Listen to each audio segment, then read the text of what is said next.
Hey, what's going on, guys? Today I wanted to do a video review for the Klipsch R-120SW Subwoofer. In this video, I'll just kind of go over some of the connections with this, show you the setup, and then we'll do just a brief demo here with my entire Klipsch setup and home theater sound system. So starting with the actual subwoofer itself, this is a fairly large footprint. I have this matched with these Klipsch tower speakers, and we're basically using this in a basement setup. I'll kind of step back here just so you can get some idea of what to sort of expect. We were able to fit a 65-inch TV here on this wall, and then I have my two towers, my center speaker, and you can see the subwoofer fits here quite nicely.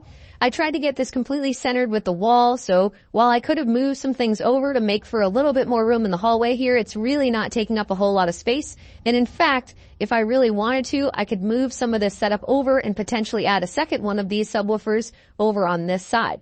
So you do have some options here with these, but again, just keep in mind that it is fairly large size. On the back side, you have a few different options here. So you got your line in, and then you also have this secondary port, which is actually optional. Here you got a couple switches. You can do pretty much either on or auto in terms of the subwoofer itself, and then you have this phase setting. Haven't really played with that too much, but you can change that around, and I believe that'll reflect some of the bass settings. Then you have your low pass. So this basically has 80, 120, 40 hertz, depending on what you're looking at.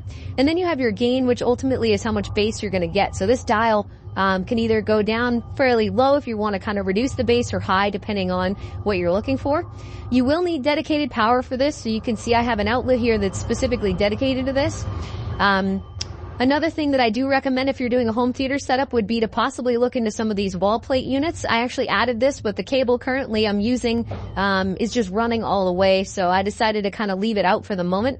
But that'll help you clean up wires if that's something you so desire. Overall, this is extremely punchy in terms of the bass. I have it matched with a Denon receiver here. So I'm going to go ahead and hit play. This is a movie, basically an action driving movie.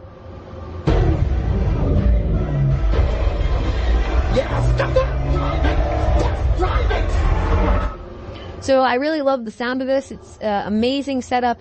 If you really do go for like something like a 512 or even a 7X type setup with your home theater, this subwoofer is definitely going to really add some punchy bass to all of your movies, your gaming, anything else that you're doing with your sound system. Thanks for watching, and I hope you found this helpful.